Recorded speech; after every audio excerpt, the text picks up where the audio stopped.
So this is the second time that we've come out here. The first time was the first video that you saw. You can look at the truck. I have not done anything to the truck since the last video.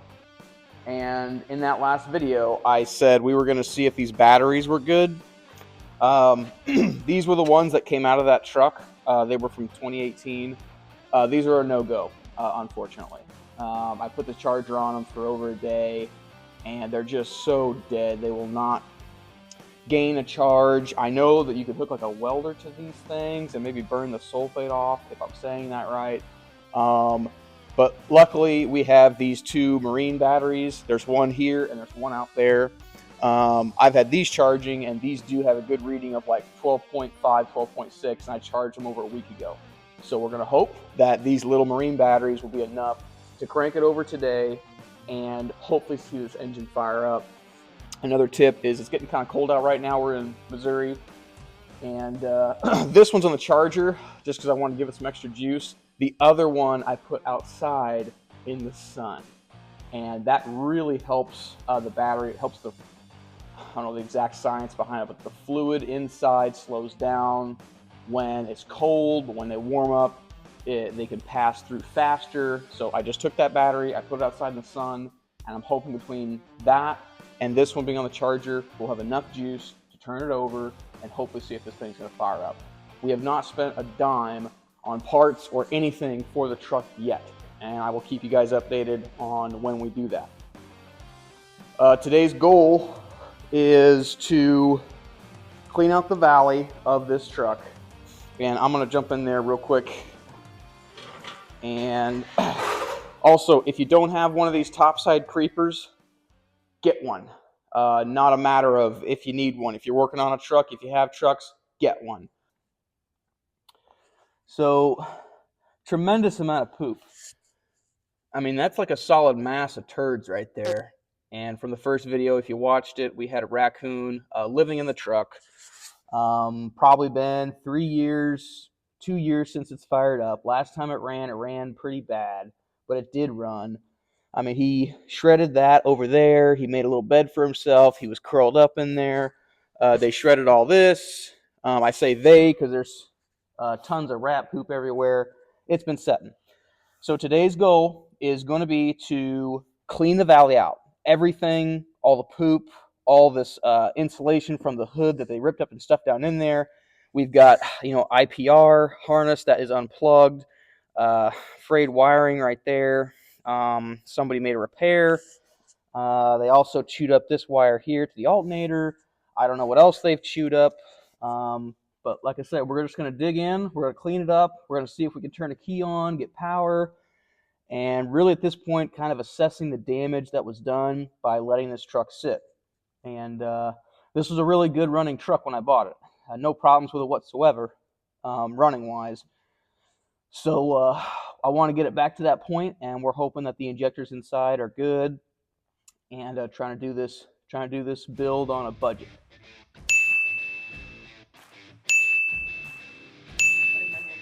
Poop.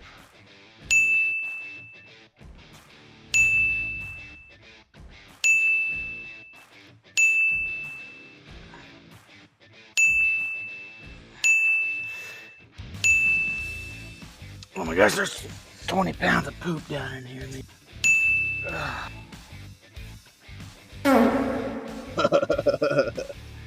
Oh, that's so gross. Bad. Ew.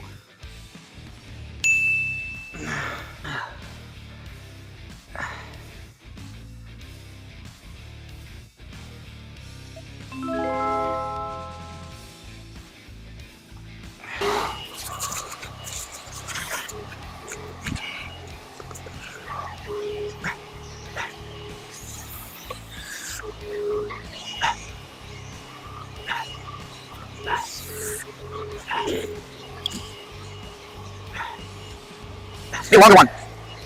Turn off. All right. So right now, there's just a lot of poop. Like there's so much poop in this valley. I'm gonna have to take off this Y pipe here in the middle so I can get down in there with my shop vac, and we're just gonna pop these off. It's just a 5/16.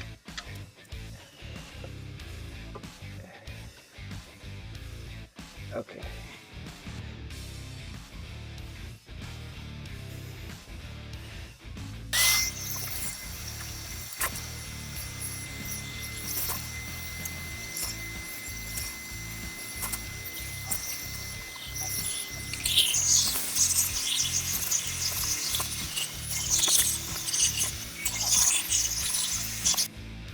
All right, so we just got done doing some cleaning on this, and as you can see, it's coming along. There is just a tremendous amount of poop down in that little valley right there where the banjo bolt goes to the pump. I did find some good news. My memory has been jogged. As we can see, we have a very bad IPR hookup and fuel bowl wiring harness. After looking down in there after I cleaned, I realized that there is an IPR plugged in, and I remember now that I had a new harness that I came out and I put that fuel bowl wiring harness. This is the old one. Right here, you can see it shaking right there. I was able to swap that out without taking the bowl out, and it appears that this harness, which maybe this was a used one, because there is some there's some chewing. I think I replaced on another truck with a brand new fuel bowl wiring harness, and I put the used one on because it was in better shape than this one. But that's good news. So hopefully, as we continue here, we're going to open the fuel bowl here soon, see if we get fuel, take these rags out. We're going to check the connections to the UHVC under valve cover wiring harnesses over there and make sure they're clean. And we're probably going to turn it over a little bit. I'm hoping I don't have to pop the valve covers off, but if I do, we'll get some footage of that. But IPR is in place. All the hookups to the fuel bowl are in place and 100% functional. So we're going to see if this thing's going to light off here soon.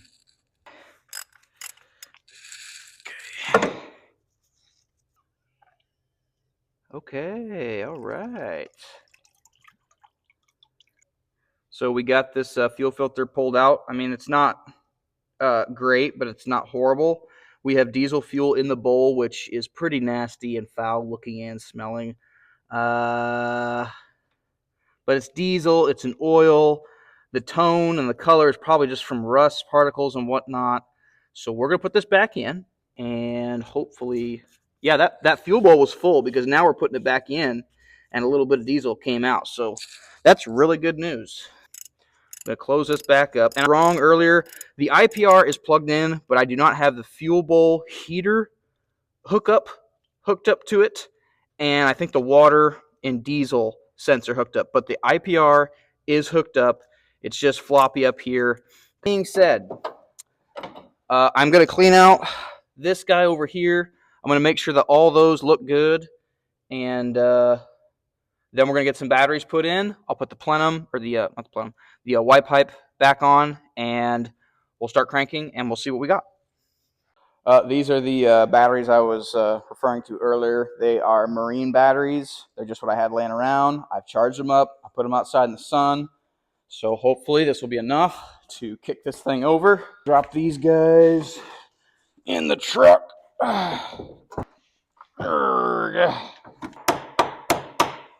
That connection is kind of loose.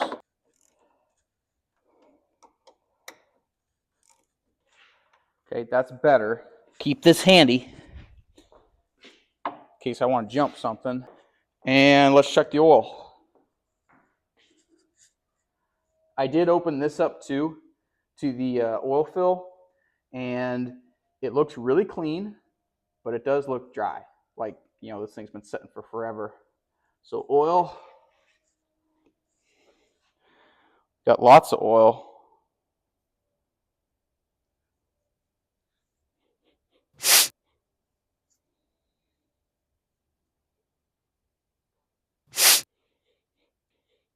It does smell like oil. It doesn't smell like diesel's mixed in with it or anything, so that's good.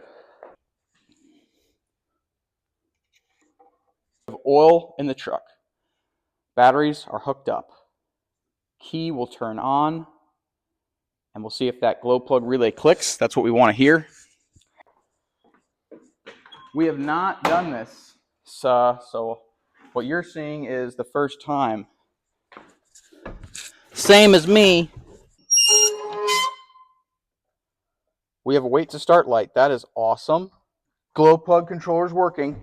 So we're going to let that cycle, and while we're doing that, we're going to pull this off because we don't want this to fall down in the tank. There shouldn't be much suction at all, but it's clean out here. There's nice looking fuel in there. So should be good with that.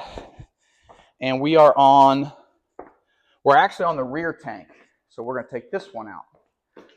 I always run my trucks on the front tank, so that's kind of strange to me. When we crank this thing, what we want to see is smoke coming out of that tailpipe. That means we're getting fuel into the combustion chamber, which we'll find out. When I start cranking, if we don't have anything coming out, not a puff, no nothing, then we're going to know that we're not getting any fuel. Oh, never mind, just went off. Okay, all right, that glow plug controller, they cycle for about 2 minutes. So apparently 2 minutes went by, and it just, as soon as I put my finger on it, I felt it click down, and it is warm to the touch. So I'm gonna go cycle it again, and then we'll start cranking and see what we got. We got this pedal here sticking, and I bet there's a neutral safety switch in there. So we got a problem where the key is turning on, and somebody's fooled with the safety in the clutch mechanism, I think. We're gonna see if we can't jump it at the firewall.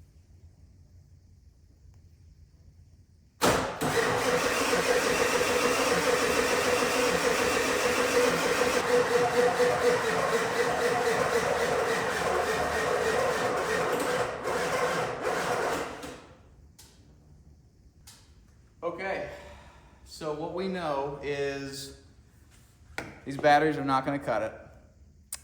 I'm going to have to pull some batteries from another Power Stroke I have and swap them in. We have key on, glow plug controllers working. What we don't have is fast enough cranking for it to fire. I didn't get any smoke out the tailpipe, which makes sense because of how fast and how long these crank, which wasn't very long. And we've got a problem at the pedal and the key switch because when we go to crank it, we can't turn it over. And I'm betting that has something to do with the clutch safety, neutral safety switch on the clutch. That pedal assembly's in really bad shape. But it turns over, it cranks, as we can see.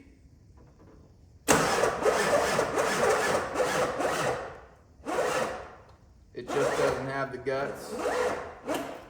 So we'll stop here for today. I'll bring in another truck and we will swap the batteries out and see if we can't get it cranking enough and get it to fire up. I don't know if the neutral safety switch has to be engaged for it to compute and to send fuel and whatnot. We didn't get any fuel,